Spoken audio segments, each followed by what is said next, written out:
Valentines day ایک ایسا دن ہے جس کا انتظار اکثر لڑکے اور لڑکیاں بہت ہی بے صبری سے کرتے ہیں کہ ویلنٹائنس ڈے آئے اور وہ اللہ کے قانونوں کو توڑ ڈالے۔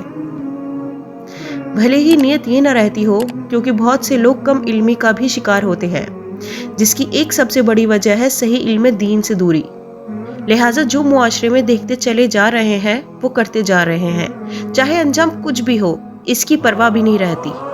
ویلنٹائنس ڈے کی ہسٹری جو بھی رہی ہوگی، لیکن آج لوگ اس ویلنٹائنس ڈے کے دن سرے عام کھول کر زنا کرتے ہیں۔ اللہ تعالیٰ نے تو ہمیں زنا کے قریب بھی جانے سے منع کیا ہے۔ اللہ تعالیٰ فرماتے ہیں، خبردار زنا کے قریب بھی نہ بھٹکنا، کیونکہ وہ بڑی بے حیائی ہے اور بہت ہی بری راہ ہے۔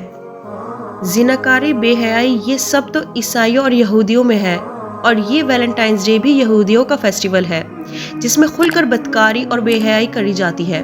مگر افسوس کہ ہمارے مسلمان بہن اور بھائی بھی ایسا کر رہے ہیں۔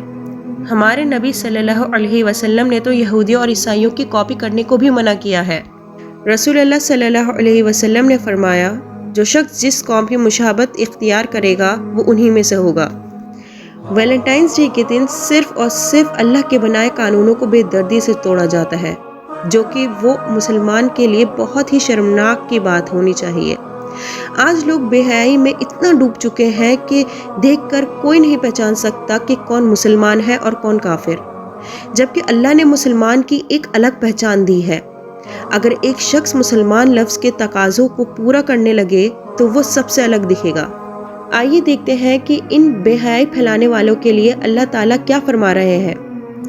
جو لوگ مسلمانوں میں بے حیائی پھیلانے کی آرزو مند رہتے ہیں، ان کے لیے دنیا اور آخرت میں دردناک عذاب ہے۔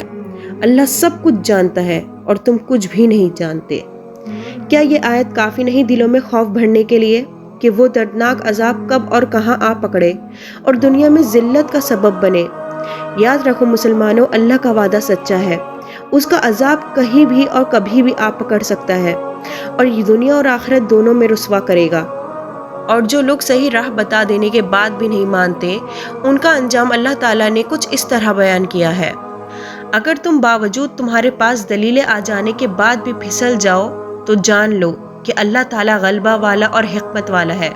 اور سورہ نساء میں اللہ فرماتے ہیں، جو شخص باوجود راہ ہدایت کے واضح ہو جانے کے بھی رسول اللہ صلی اللہ علیہ وسلم کا خلاف کرے اور تمام مومنوں کی راہ چھوڑ کر چلے، ہم اسے ادھر ہی متوجہ کر دیں گے جدھر وہ خود متوجہ ہو، اور دوزخ میں ڈال دیں گے، وہ پہنچنے کی بہت ہی بری جگہ ہے۔ کیا ان روشن دلیلوں کے بعد بھی ایک مسلمان زنا کے قریب جائے گا اور بے حیائی کرے گا؟ اللہ ہمارے مومن بھائی اور بہنوں کو ہدایت دے، آمین۔